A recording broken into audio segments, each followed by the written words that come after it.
Hello, greetings, salutations, konnichiwa, and every other form of green across this vast, marvelous multiverse. I am Matsu Quinox. This is Horace, and welcome back, my dear, marvelous, wonderful scholars, to the study. Hello there, Julian20. Welcome and congratulations on getting first. Hello there, Private Maverick. Welcome. Yay, story time. Yay, indeed. Hello there, Kintron. Merry Christmas. Now, that's Scrooged. Well, close enough, I suppose. Oh, hello there, Dr. Zadium. Welcome and a Merry Christmas to you as well. Well, Merry Christmas Eve, actually. How are all you marvelous, wonderful scholars doing? We have had quite a bit of a well, we really have. We've celebrated today. A lot of food, too much food, and a little too much to drink, I'd say. Dr. Zadium doing well. Julian20 doesn't look very Christmassy here. Oh, I'm sorry to hear that. Well, in that case, you just have to make it Christmassy in your own heart, as they say.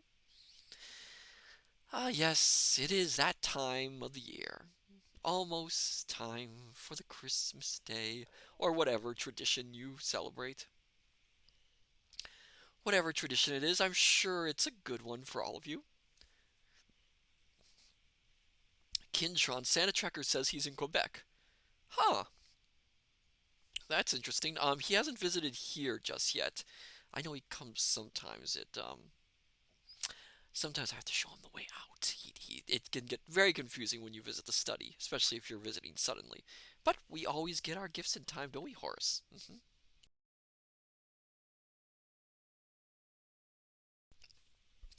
But anyway, alas. Tonight, my dear scholars, Julian20, yes, indeed, I have the NORAD tracker up to. Ooh, interesting. Well, it's good to see that he's busy, as is customary. Oh my goodness. So tonight, my dear scholars, we are continuing our reading of A Christmas Carol. We are on the second to last chapter. We've visited the past, we have visited the present, and now we are about to enter the future. The scariest time of them all, I suppose. Julian20 have the watch streak. Oh, congratulations on the streak. Kintron, I've got the tracker going on my stream loop. Oh, interesting. That is very clever, Kintron. Sounds wonderful. I'll have to check it out a little bit. Kintron, the spirit of Christmas yet to come. Yes, indeed. Not the spirit of Christmas future, as some call it. The spirit of Christmas yet to come. Julian20, me too. Ooh, good. So yes, we will be reading the second to last chapter. As we have seen, Scrooge has visited his past, seen why he became the man he did. He's visited the present, where he saw how people lived during Christmas, and saw how especially his poor Clark lives with his young son, Tiny Tim Mole. And now he is about to face the most dreadful of spirits. So, my dear scholars, are you ready for us to delve right back into Charles Dickens' Christmas classic? I'm going to need a lot of hydration for this. I will attempt the voices. My throat is a little bit hoarse tonight, I think. Julian Tunty, oh yes, with bells on. Well, oh great. Well then, sit back, relax, have a hot or cold beverage, whatever you wish, and let us continue our reading of A Christmas Carol by Charles Dickens. Stave 4, The Last of the Spirits. Kintron, well this stave does have a lot less ghost conversion. It technically does. But it has a lot of voices nonetheless.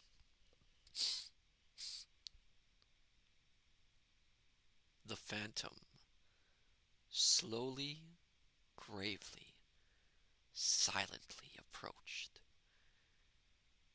When it came near him, Scrooge bent down upon his knees, for in the very air through which the spirit moved, it seemed to scatter gloom and mystery.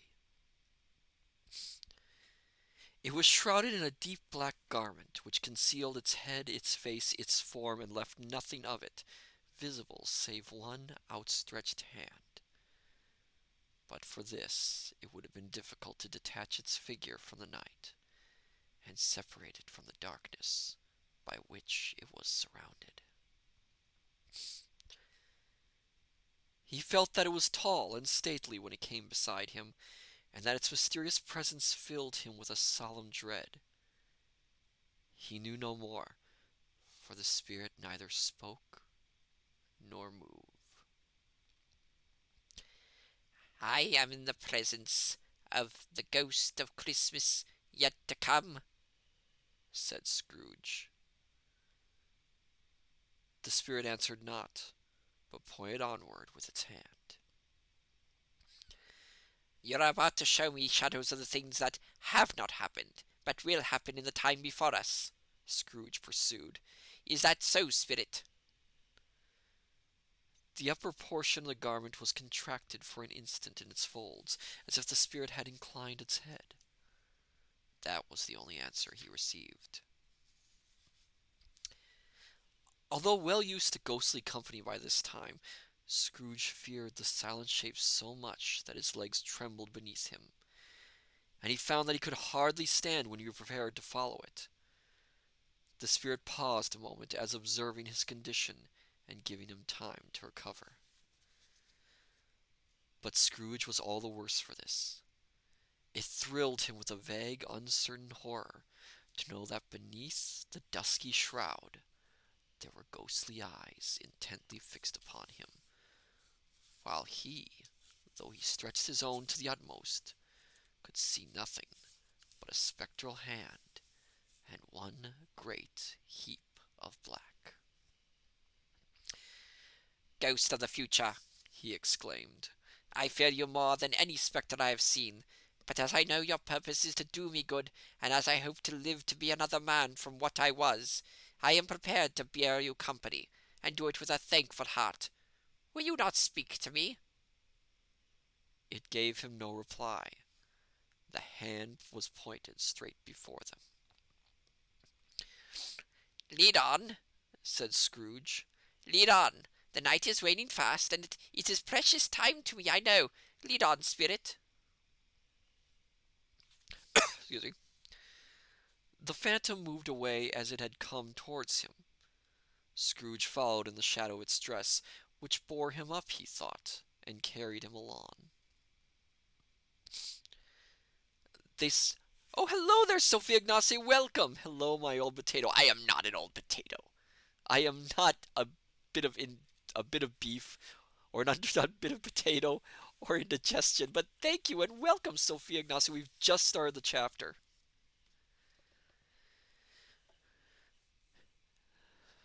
They scarcely seemed to enter the city, for the city rather seemed to spring up about them, and encompass them of its own act.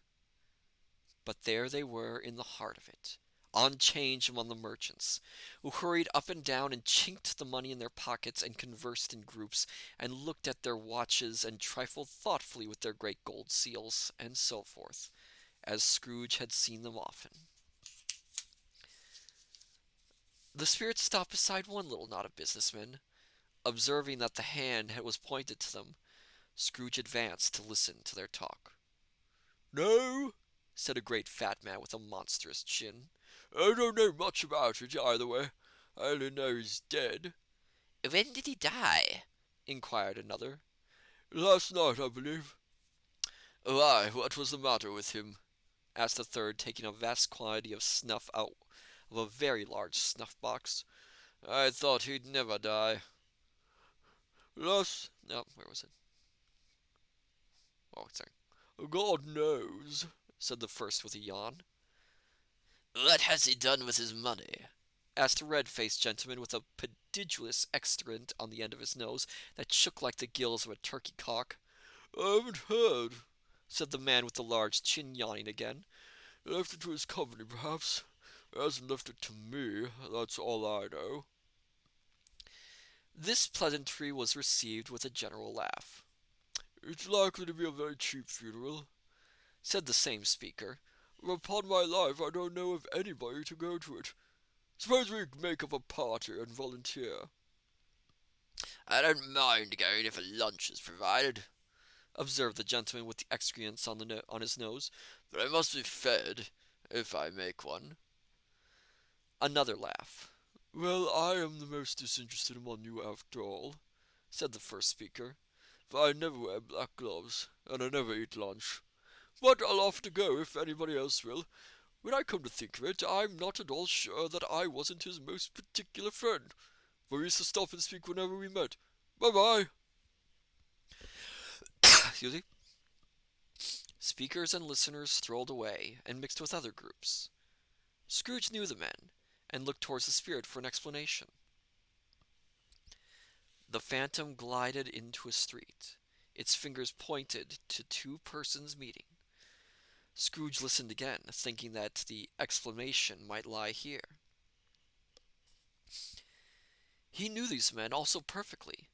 They were men of business, very wealthy, and of great importance. He had made a point always of standing well in their esteem. In a business point of view, that is. Strictly in a business point of view. How are you? Said one. How are you? Returned the other. Well, said the first, old Scratcher's got his own at last, eh?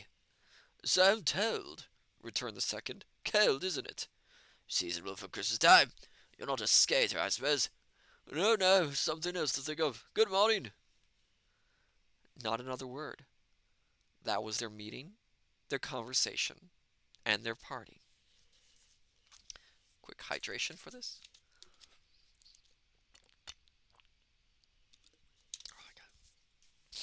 Mm.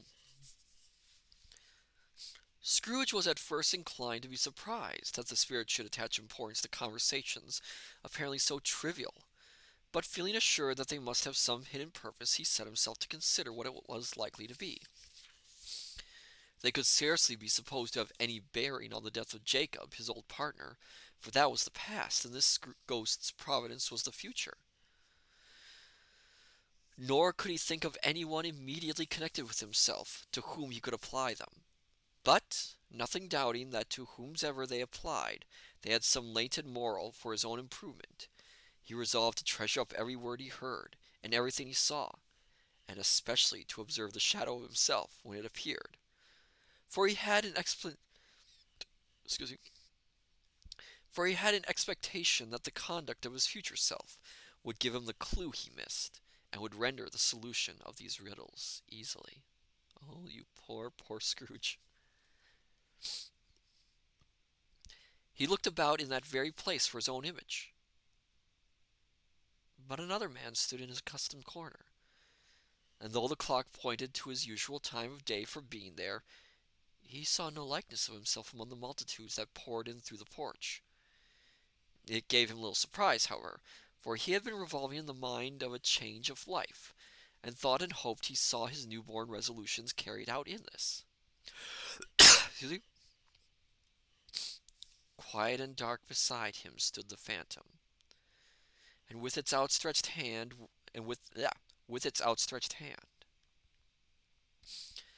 When he roused himself from his thoughtful quest, he fancied from the turn of the hand and its situation in reference to himself that the unseen eyes were looking at him keenly.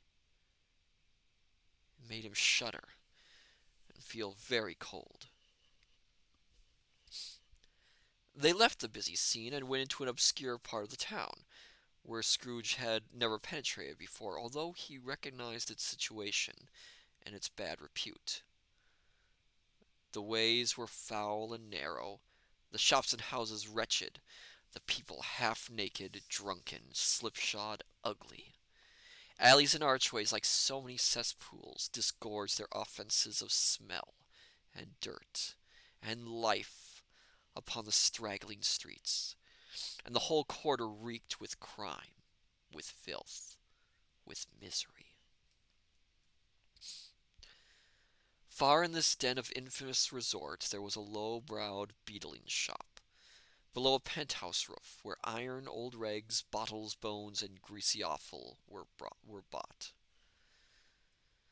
Upon the floor within were piled up heaps of rusty keys, nails, chains, hinges, files, scales, weights, and refuse iron of all kinds. Secrets that few would like to scrutinize were bred and hidden in mountains of unseemly rags, masses of corrupted fat, and sepulchres of bones. Seen in among the wares he dealt in by a charcoal stove made of old bricks was a gray-haired rascal, nearly 70 years of age, who had screened himself from the cold air without by a frosty curtaining of miscellaneous tatters, hung upon a line, and smoked his pipe in all the luxury of calm retirement. Scrooge and the Phantom came into the presence of this man, just as a woman with a heavy bundle slunk into the shop. But she had scarcely entered when another woman, similarly laden, came in too, and she was closely followed by a man in faded black, who was no less startled by the sight of them than they had been upon the recognition of each other. After a short period of blank astonishment, in which the old man with the pipe had joined them, they all three burst into a laugh. And here comes one of the hard bits, my dear scholars. I'm going to have to drink a lot for this.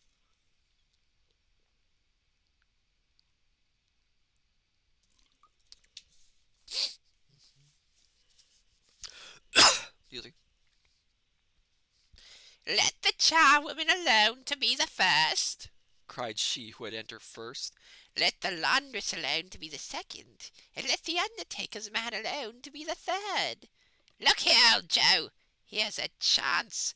If we haven't all three met here without meaning it. You could have made a better place, said old Joe, removing his pipe from his mouth. Go in the parlour. You were made free of it long ago, you know, and the other two ain't strangers. Stop till I shut the door of the shop. Ah! How it shrieks. There ain't such a rusty bit of metal in the place as his old hinges, I believe, and I'm sure there's no such old bones here as mine. We're all suitable to our calling.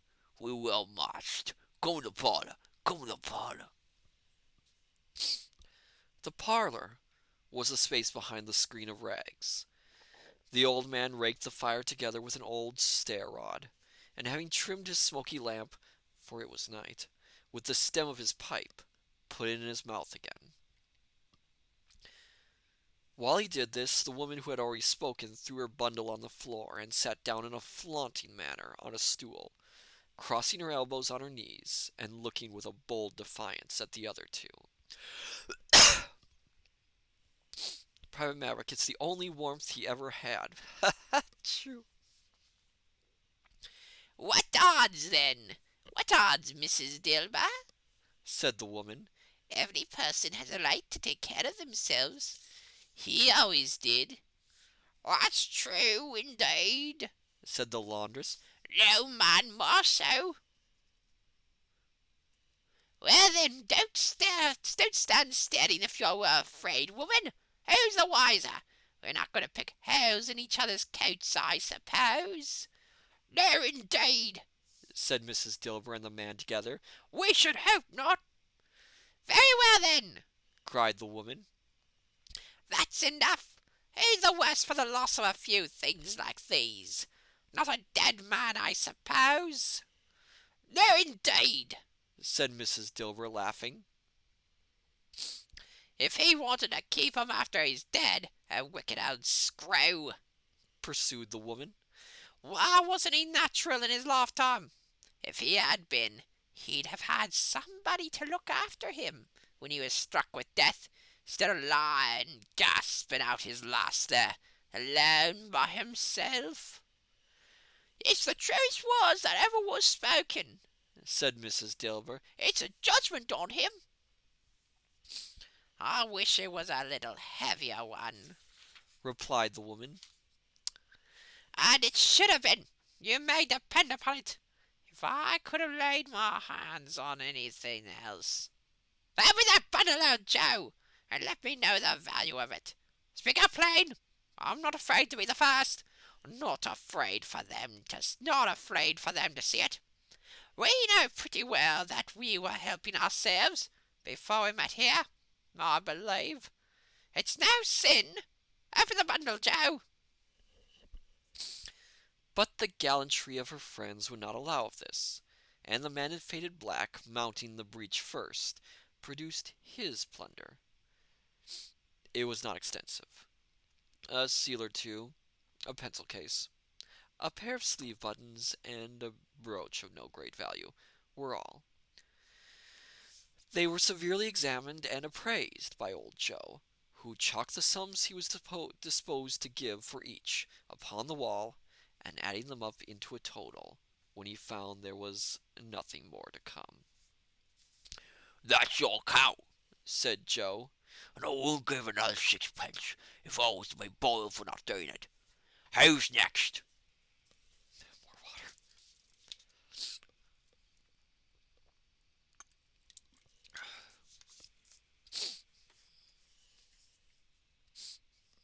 Mrs. Dilber was next.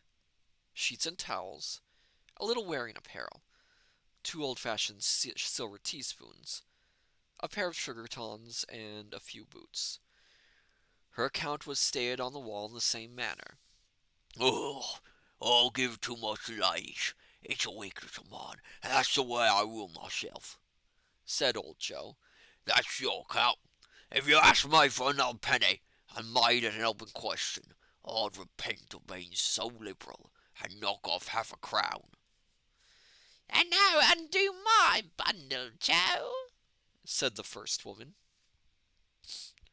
Joe went down on his knees for the greater convenience of opening it, and having unfastened a great many knots, dragged out a large and heavy roll of some dark stuff. "What do you call this?" said Joe. "Bed curtains." Ah, Returned the woman, laughing and leaning forward on her crossed arms. bed curtains. "You don't mean to say you took 'em down, free and all, with him just lying there?" said Joe. Yes, I do, Replied the woman. why not? "Oh, you were born to make your fortune," said Joe. "and you'll certainly do it." I certainly shan't hold my hand when I get anything in it by reaching it out for the sake of such a man as he was. I promise you, Joe. Returned the woman coolly. Don't drop that oil upon the blankets now. "His blankets?" Asked Joe. Whose else do you think? Replied the woman. He isn't likely to take cold without him, I dare say. "I hope he didn't die of anything catchy, eh?" said old Joe, stopping his work and looking up. Don't you be afraid of that. Returned the woman. I ain't so fond of his company that I'd lie to her about him for such things if he did. Ah, you may look through that shirt till your eyes ache, but you won't find a hole in it, nor a threadbare place. It's the best he had, and a fine one too. They'd have wasted it if it hadn't been for me. "What do you call wasting of it?" Asked old Joe.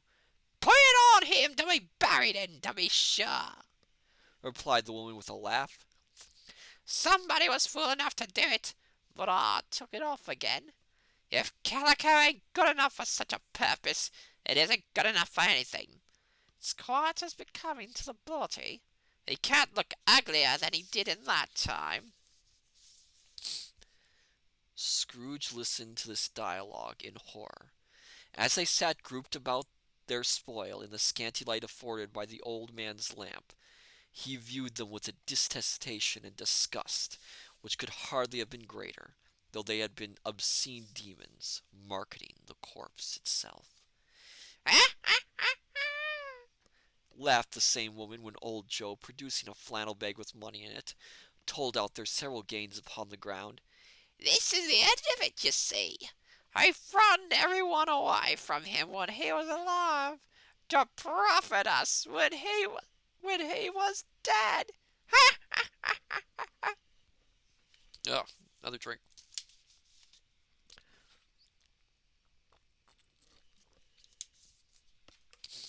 Oh, goodness. Spirit, said Scrooge, shuddering from head to foot. I see, I see. The case of this unhappy man might be my own. My life tends that way now. Merciful heaven! What is this? He recoiled in terror, for the scene had changed, and now he almost touched a bed, a bare, uncurtained bed, on which, beneath a ragged sheet, there lay a something covered up, which, though it was dumb, announced itself in awful language. The room was very dark, too dark to be observed with any accuracy, although Scrooge glanced round it in obedience to a secret impulse, anxious to know what kind of room it was. A pale light, rising in the outer air, fell straight upon the bed, and on it, plundered and bereft, unwatched, unwept, uncared for, was the body of this man.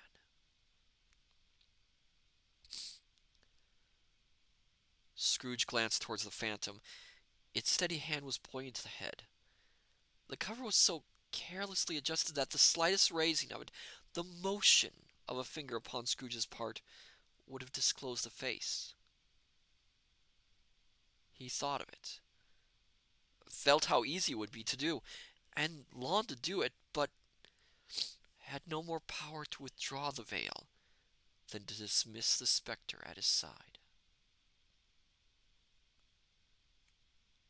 O cold, cold, rigid, dreadful death, set up thine altar here, and dress it with such terrors as thou hast at thy command. For this is thy dominion. But of the loved, revered, and honored head thou cannot turn one hair to thy dread purposes, or make one feature odious. It is not that the hand is heavy and will fall down when released. It is not that the heart and pulse are still, but that the hand was open, generous and true, the heart brave, warm, and tender, and the pulse a man's. Strike, shadow, strike, and see his good deeds springing from the wound, to sow the world with life immortal.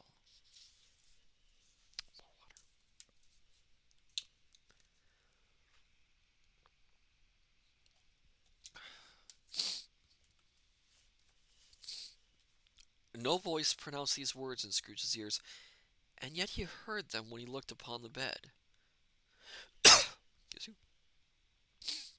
He thought, if this man could be raised up now, what would be his foremost thoughts? Avarice, hard dealing, griping cares, they have brought him to a rich end, truly. He lay in the dark, empty house, with not a man, a woman, or a child to say that he was kind to me in this or that, and for the memory of one kind word I will be kind to him. A cat was tearing at the door, and there was a sound of gnawing rats beneath the hearthstone. What they wanted in the room of death, and why they were so restless and disturbed, Scrooge did not dare to think.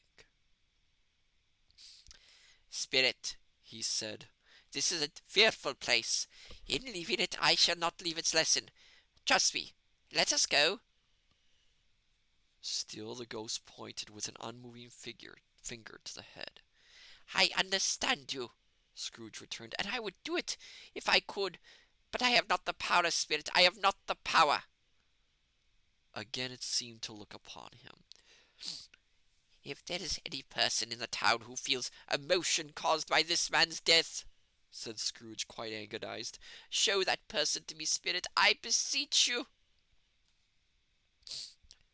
The phantom spread its dark robe before him for a moment like a wing, and withdrawing it, revealed a room by daylight, where a mother and her child were. She was expecting someone, and with anxious eagerness, for she walked up and down the room, staring at every sound, looked out from the window, glanced at the clock, tried, but in vain, to work with her needle, and could hardly bear the voices of the children in their play. At length, the long-expected knock was heard. She hurried to the door and met her husband, a man whose face was careworn and depressed, though he was young. There was a remarkable expression in it now, a kind of serious delight, of which he felt ashamed and which he struggled to repress.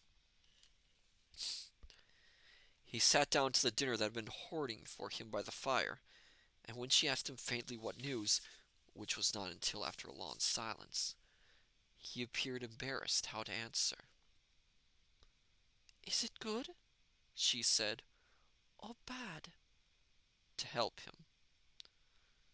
"Bad," he answered. "We are quite ruined." "No, there is hope yet, Caroline." "If he relents," she said, amazed, "there is. Nothing is past hope if such a miracle has happened."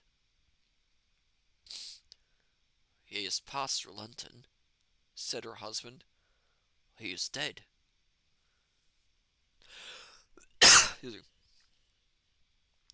She was a mild and patient creature, for her face spoke true, but she was thankful in her soul to hear it, and she said so with clasped hands. She prayed forgiveness the next moment, and was sorry, but the first was the emotion of her heart. "Well, the half-drunken woman whom I told you of last night—" "Oh, hello there, raiders! Welcome! Hello there, FT Wastes! Hello there, Cool Skeleton! We are reading Stave 4 of A Christmas Carol. We are right smack in the middle of it. You came just in time. Scrooge is witnessing a very interesting scene here.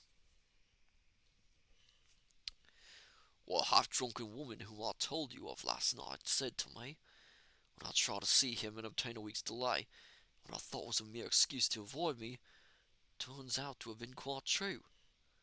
He was not only very ill, but dying then." Cool Skeleton Wastes was also reading Christmas Carol. I think it's a rule of all reading VTubers that we all must read Christmas Carol. Oh, hello there, Zen X Paladin. Welcome. "To whom will our debt be transferred?" "Well, I don't know, but before that time we shall be ready with the money, and even though we're not, if we've bad fortune indeed to find so merciless a—" Oh! Oh! Oh, wow! Oh, thank you for the subs, Abs. Thank you. Oh my goodness, that is quite a Christmas gift.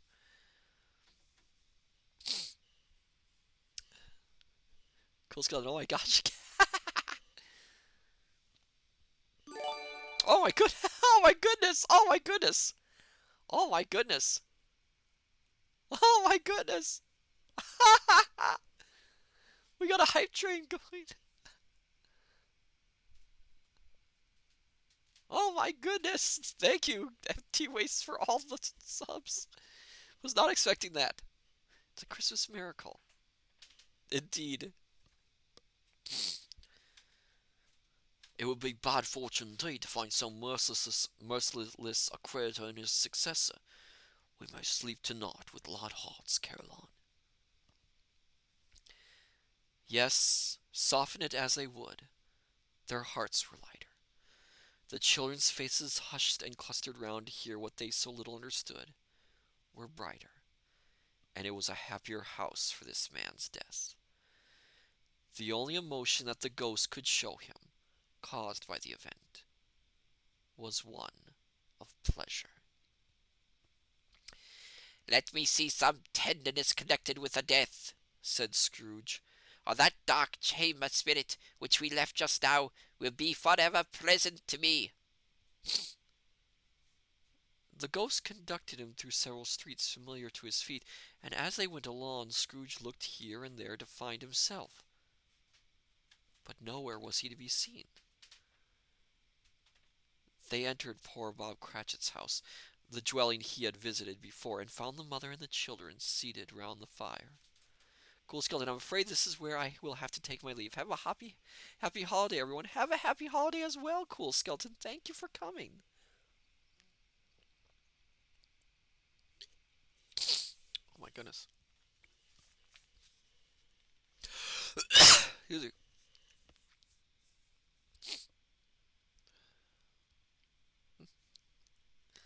If I pass out, have an amazing Christmas. I hope you have one as well.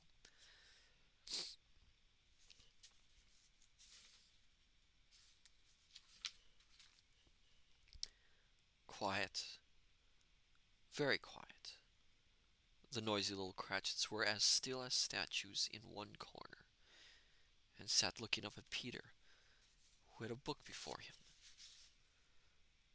The mother and her daughters were engaged in sewing, but surely they were very quiet. And he took a child and set him in the midst of them. Where had Scrooge heard those words? He had not dreamed them. The boy must have read them out, as he and the spirit crossed the threshold. Why did he not go on? The mother laid her work upon the table and put her hand up to her face. "The color hurts my eyes," she said. "The color?" Ah, poor Tiny Tim. "They're better now again," said Cratchit's wife. "Makes them weak, my candle lad, and I wouldn't show weak eyes to your father when he comes home for the world. It must be near his time." "Past it, rather," Peter answered, shutting up his book. "But I think he's walked a little slower than he used, these few last evenings, mother." They were very quiet again. At last she said, and in a steady, cheerful voice that only faltered once, I've known him walk with Tiny Tim upon his shoulder, very fast indeed." "And so have I," cried Peter, "often." "And so have I," exclaimed another. So had all. "But he was very light to carry," she resumed, intent upon her work, "and his father loved him so that it was no trouble. No trouble. And there's your father at the door." She hurried out to meet him, and little Bob in his comforter, he had need of it, poor fellow, came in. His tea was ready for him on the hob, and they all tried who should help him to it most. Then the two young Cratchits got upon his knees, and laid each child a little cheek against his face, as if they said, "Don't mind it, father. Don't be grieved." Another drink of water.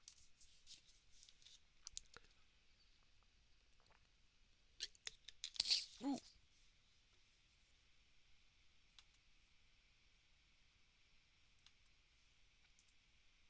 Looks like we got a hype train going, my dear scholars. Okay, let me see. Where were we? Ah, yes. Bob was very cheerful with them, and spoke pleasantly to all the family. He looked at the work upon the table, and praised the industry and speed of Mrs. Cratchit and the girls.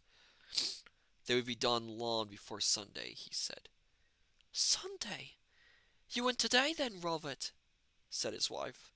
"Yes, my dear," returned Bob. "I wish you could have gone.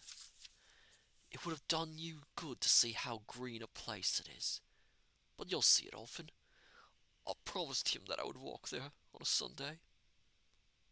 "My little child," cried Bob. "My little child." He broke down all at once. He couldn't help it. If he could have helped it, he and his child would have been farther apart, perhaps, than they were. He left the room and went upstairs into the room above, which was lighted cheerfully and hung with Christmas. There was a chair set close beside the child, and there were signs of someone having been there lately. Poor Bob sat down in it, and when he had thought a little and composed himself, he kissed the little face. He was reconciled to what had happened, and went down again, quite happy. They drew about the fire and talked, the girls and mother working still. Bob told them of the extraordinary kindness of Mr. Scrooge's nephew, whom he had scarcely seen but once, and who, meeting him in the street that day, and seeing that he looked just a little down, you know, said Bob, inquired what had happened to distress him. On which, said Bob, for he is the pleasantest spoken gentleman you have ever heard, I told him, I am heartily sorry for it, Mr. Cratchit, he said, and heartily sorry for your good wife. By the by, how he ever knew that, I don't know. Knew what, my dear? Why, that you are a good wife, replied Bob. Everybody knows that, said Peter. Very well observed, my boy, cried Bob. I hope they do. Heartily sorry, he said, for your good wife. If I can be of service to you in any way, he said, giving me his card, that's where I live. Pray come to me. No, wasn't, cried Bob. For the sake of anything he might be able to do for us, so much as for his kind way, that this was quite delightful. It really seemed as if he had known our Tiny Tim, and felt with us. I'm sure he's a good soul, said Mrs. Cratchit. You would be sure of it, my dear, returned Bob. If you saw and spoke to him, I shouldn't be at all surprised, mark what I say, if he got Peter a better situation. Only hear that, Peter, said Mrs. Cratchit. And then, cried one of the girls, Peter will be keeping company with someone and setting up for himself. Get along with you, retorted Peter, grinning. It's just as likely as not, said Bob. One of these days, though there's plenty of time for that, my dear. But however and whenever we part from one another, I'm sure we shall none of us forget poor Tiny Tim, shall we?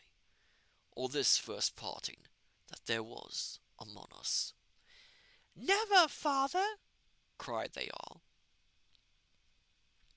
And I know, said Bob, I know, my dears, that when we recollect how patient and how mild he was, although he was a little child, we shall not quarrel easily among ourselves, and forget poor Tiny Tim in doing it. No, never, father, they all cried again. I'm very happy, said little Bob. I'm very happy. Mrs. Cratchit kissed him. His daughters kissed him. The two young Cratchits kissed him, and Peter and himself shook hands. Spirit of Tiny Tim, thy child's essence was from God. Spectre, said Scrooge, something informs me that our parting moment is at hand. I know it, but I know not how. Tell me, what man that was whom we saw lying dead? More water.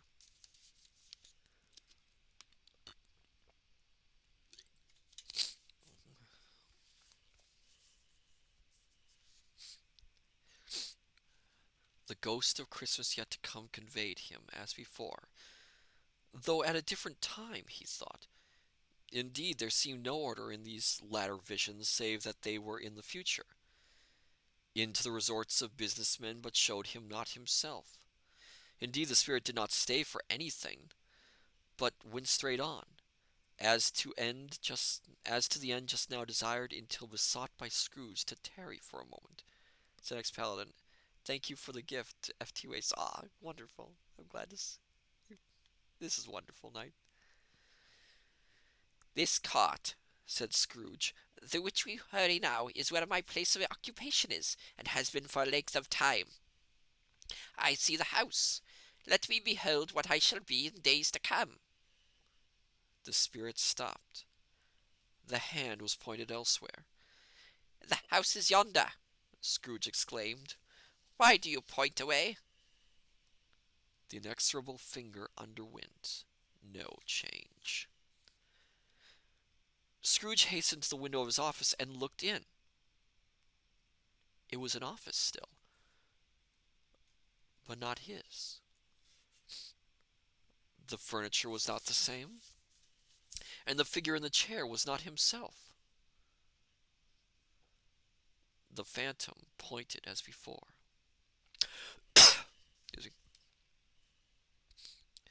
He joined it once again, and wondering why and whither he had gone, accompanied it until they reached an iron gate.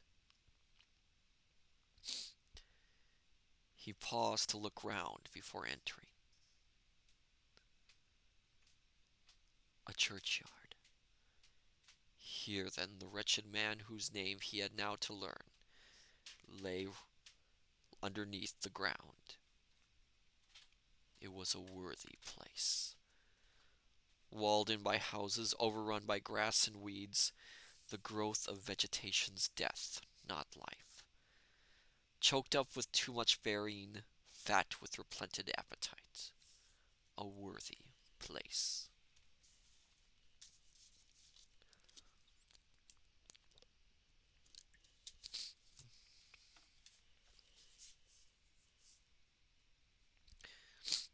The spirit stood among the graves and pointed down to one. He advanced towards it, trembling. The phantom was exactly as it had been, but he dreaded that he saw new meaning in its solemn shape. Before I draw nearer to that stone to which you point, said Scrooge, answer me one question. Are these the shadows of the things that will be, or are they shadows of the things that may be only? Still the ghost pointed downward to the grave by which it stood. Men's courses will foreshadow certain ends, to which, if persevered in, they must lead, said Scrooge. But if the courses be departed from, the ends will change. Say it is thus with what you show me. Scrooge crept towards it. The spirit was immovable as ever. Scrooge crept towards it, trembling as he went, and following the finger, read upon the stone of the neglected grave his own name.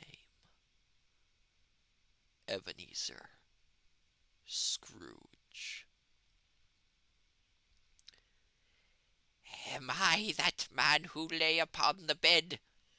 He cried upon his knees. The finger pointed from the grave to him and back again. No, spirit. Oh, no. No! The finger still was there. Spirit, He cried, tight clutching at its rope. hear me. I am not the man I was. I will not be the man I must have been, but for this intercourse. Why show me this, if I am past all hope? Oh, wow! Welcome, as we are just finishing up the chapter. Welcome! Oh my goodness. That's, wow, 2 raids in one evening. I was not expecting this. Oh crap. Welcome, Iseo. Welcome, Az. Welcome, all you wonderful raiders. I am Matsu Quinox, interdimensional omniversal librarian. This is Horace, my assistant, my companion, my all-around go-to floating scroll guy. I do gaming streams on Tuesday, reading streams on Thursday, and tonight we are doing a special stream reading of the 4th chapter of A Christmas Carol. And welcome, welcome. We are just finishing up the chapter. We'll have a little discussion afterwards on it. Spirit, He cried, tight clutching at its robe. hear me. I am not the man I was. I will not be the man I must have been but for this intercourse. Why show me this, if I am past all hope? For the first time, the hand appeared to shake. Good spirit, He pursued, as down upon the ground he fell before it. your nature intercedes for me and pities me. Assure me that I yet may change these shadows you have shown me by an altered life. The kind hand trembled. I will honor Christmas in my heart and try to keep it all the year. I will live in the past, the present, and the future. The spirits of all three shall strive within me. I will not shut out the lessons that they teach. Oh, tell me I may sponge away the writing on this stone. Oh, hello there, Lorelei. Welcome. In his agony, he caught the spectral hand. It sought to free itself, but he was strong in his entreaty and detained it. The spirit, stronger yet, repulsed him. Well, thank you for the hydrate, Lorelei.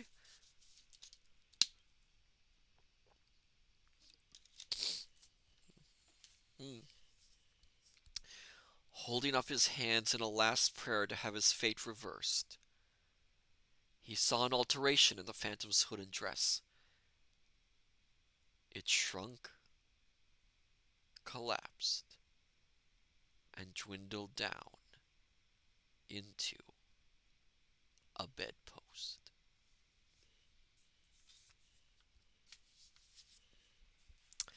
So that was the end of Stave 4, which is probably the most intense, for good reason, of all the chapters. We're going to have a little discussion now about the adaptations done in other media, and we'll talk, if you want to, of any memories you have of A Christmas Carol from this. Excuse me. So, because this is so intense, this chapter, when adapted into film, Julian 20, well done. Oh, thank you. The tones vary a lot in how it's adapted. The first one we can talk about, we're going to ignore the one that was F2H. The number of times the spirit is depicted as death, yes, which is interesting because in the chapter it's not designed to look like death. In fact, if you look at the illustration in the actual story, it really doesn't look like death at all. And I'll get to the one adaptation of Scrooge which gets this right. Well, one adaptation of Christmas Carol that gets this right. Excuse me. So the original, not the original. The first sound one, again, we're skipping the first silent one because the first silent one, Marley played the ghost in all of them. The first sound one, 1935, they chose to depict the ghost of Christmas yet to come, mainly as a shadow. We never see it in person. All we see is its shadow across the wall, which is actually weirdly effective. Very intense. We don't see it physically. We just see this dark shadow pointing to locations. This version keeps in the scene with Old Joe and the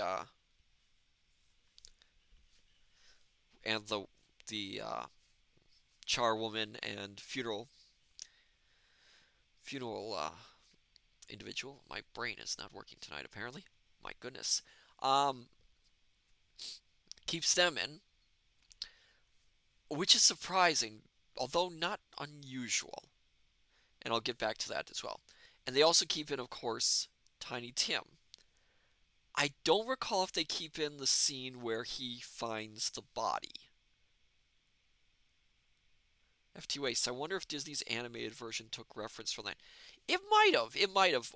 I'll get back to that one as well because that one goes in an interesting direction, which I am not 100% for because I think it loses something in the point of the book with it. Um, the 1938 version, Private Matter. Do you mean Mickey Christmas Carol? I believe F.T. Wace is referring to the I can't remember what year it was made, but the CGI Christmas Carol, which isn't a bad version. 1938's version, they because that movie tones down a lot of the intensity of A Christmas Carol for reasons that I mentioned in an earlier stream. For mentioning that it was made during the Great Depression and they wanted something that would bring families together and be like a hopeful story, and they really didn't need anything super intense and dark in it. Um, for that version, Sao, I like Muppet Christmas Carol, which I'll get to. That is interesting, Sao, that you mentioned that. It is an excellent version of Christmas Carol. It's a great introduction for people who want to get into the story because it is very true to the nature of the story. 1938's version, they keep in the Cratchit scene, I think. Yes, Cratchit scene. Um, and oddly enough, they keep in the scene with Ebenezer finding the body in the house. But they cut out the scene with old Joe and they tone down a lot of the intense moments. Where was it? 1951 was the next one. That version, the 1951 version of A Christmas Carol, is the only version that depicts the ghost of Christmas yet to come exactly as it appears in the book. Rather than a hooded figure like the Grim Reaper, the figure is completely draped in a black featureless shroud with only a single arm reaching out and pointing. It's very close to the original in that. It also keeps in almost every scene from the Ghost is yet to come, except for one scene, which is, and I forgot to mention this in the other ones, one scene where it is the couple discussing about their debts. That scene is cut out. What was the next one? The 1971 version, the animated version, truncates, of course, Ghost Christmas Yet to Come scene, but it keeps in most of the bits. Again, takes out the couple talking about their debts. F2 Waste, the only one to talk from memory research. Yes, that is correct, F2 Waste. Mickey Christmas Carol is the only one to have the Ghost of Christmas Yet to Come actually talk. Which is okay. Oh, I almost forgot the musical version. 1970s Scrooge. It's interesting because it cuts down a lot of the future yet to come to two scenes at first. And that is, of course, the Cratchit scene. And then it cuts down the Cratchit scene incredibly small. We don't actually get him with his family. We just see it at the graveyard, which is interesting. But it does have a big musical number with people in the entire city celebrating the fact that Scrooge is dead. I'm not making this up. That is a thing in the movie. Very good song too. Thank you very much, which I won't sing because I don't want to get in trouble. FTWays, thank you very much as a Vader. Yes, and it is. They dance on his coffin. It is insane. It is also one of the first versions of A Christmas Carol to go beyond where the chapter goes. Because it usually shows. Excuse me. Excuse me. Zen, coffin lids aren't safe to dance on. Just saying. That is true. That is true. They should know better than that. The Scrooge movie, 1970. Normally in most adaptations and the story, as you saw, ends at the gravesite. He discovers the grave is his and he wakes up. Now in 1970 Scrooge turns and the Ghost of Christmas Yet to Come has turned into the Grim Reaper, which is the first, I believe it is the first instance of the Ghost of Christmas Yet to Come being equated especially with the Grim Reaper. Zen, dance on graves instead, much safer. Oh dear Zen. The So what happens is after he gets scared by the Ghost of Christmas Yet to Come, he falls in the grave and literally wakes up in hell, where we see him greeted by Marley, who tells him that he is to be punished by living in an icy cold room where he will work as Satan's clerk. And then they bring in the chains, which are these ungodly huge chains, which they wrap around Scrooge as he begs for forgiveness. And it is really, really intense and really dark. Yes, Aseo, it is a thing in the movie, and it is really intense and really dark. Helium 20, the Tubby Devils. Yes! They are a little chunky. And sweaty. 1984's version. I'm trying to recall what exactly was the difference. I think they kept in most of it. They only changed again, they didn't really leave out the scene with the couple, but they moved that to Ghost of Christmas Present in a variation, which I mentioned last time, which is odd. But I don't recall exactly what the Ghost of Christmas Yet to Come scene was like. As much as I can remember, it wasn't much different from any other version. 1999's version with Patrick Stewart. Again, basically the same as the others. Kept in everything. This one actually features the scene with the couple, which is a nice touch. This one also has Scrooge falling into the grave in a rather gruesome scene where he literally falls on top of his own corpse.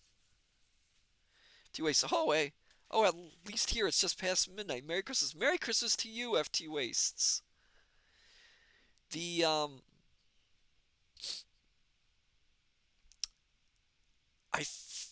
it's, again, it's very basic. They don't change a lot for the Ghost of Christmas Yet to Come. Until 2009. 2009's Merry Christmas to everyone who it is Christmas time now. Merry Christmas to you all. And Horace says Merry Christmas as well. The where was I? Oh yeah, 2009. 2009. The director said, actually before the movie came out, the director warned that for the Ghost of Christmas Yet to Come, they were going to move away from what the book did.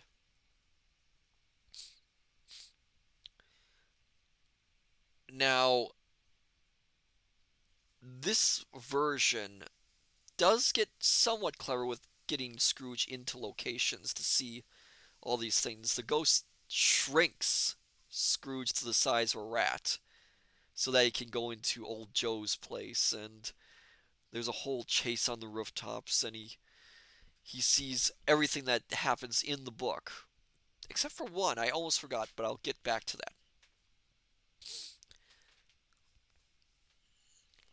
Oh, hello there, Lykios. Thank you for the gift sub. Yes, gift subs for everyone, it seems, tonight. Oh, that's fine, that's fine. Thank you for being here, though. Enjoy your dinner. The,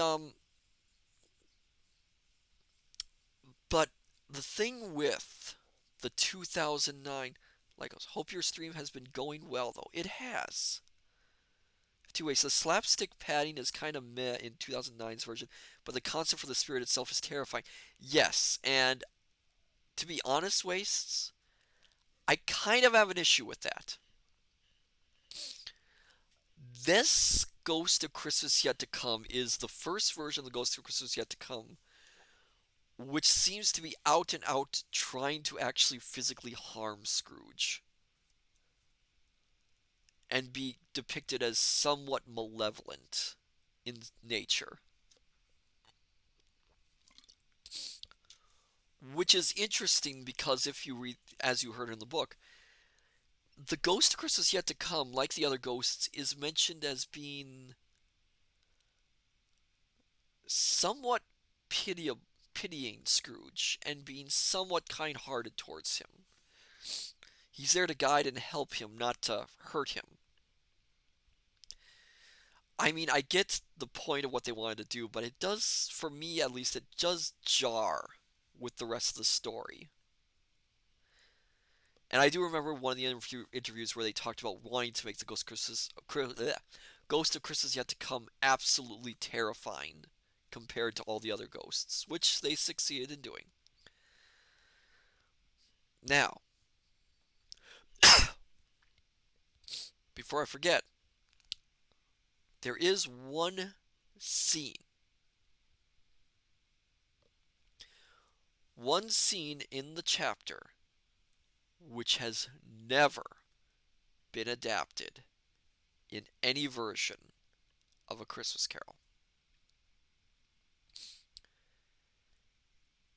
And that is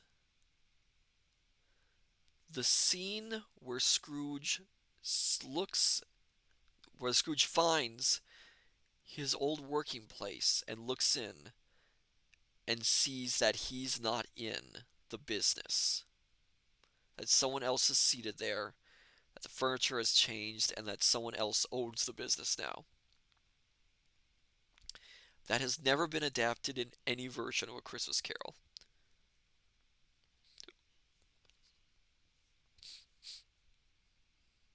But you just read that. Yes, yes. Now, there is a reason I think they have avoided that. And the reason for it is I think with a lot of filmmakers, they realize that if you're going to this and you don't know the story and all that, that logically Scrooge should know by now that something's happened to him.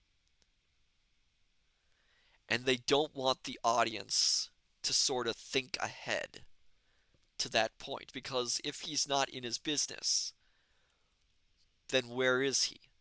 Because he's been so focused on his business, you would think that'd be the one place he was in. So most of the time, I have never seen it adapted in any of the versions that I've watched. Now there are adaptations that I haven't watched the whole thing of that I should. There's a BBC version for the 1970s I've never seen the full version of, so that might be in there, but for the most part that is left out. Now, my voice is somewhat strained tonight, unfortunately, So we are not going to keep this as a long stream. We are probably going to end it now for the evening. And I know many of you are enjoying your Christmas Eves. So let's see who we can raid before we go. Oh, before I say, tomorrow, if everything goes according to plan, again, that's very dependent on it. If everything goes according to plan tomorrow, at around we'll say 9 o'clock or 10, I will alert you all to the time. We will read the final chapter of A Christmas Carol. Oh, Aseo, what did you think of the Muppet Ghost Christmas Yet to Come? Oh, thank you for the reminder, Aseo. Thank you. I almost forgot. It was a good one. It was very good. In fact, the fact that Muppet Christmas Carol leans into the point that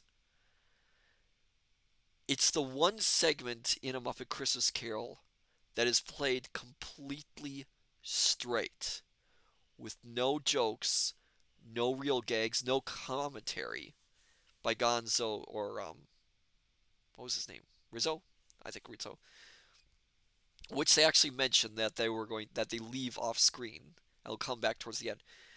Because this chapter is so important and so serious that making fun of it would just not make sense. It's a very good adaptation, and they do a very good job with the Ghost of Christmas Yet to Come. He's a magnificent puppet. Let me see. As I was saying, let's see who we can raid tonight, if there is any.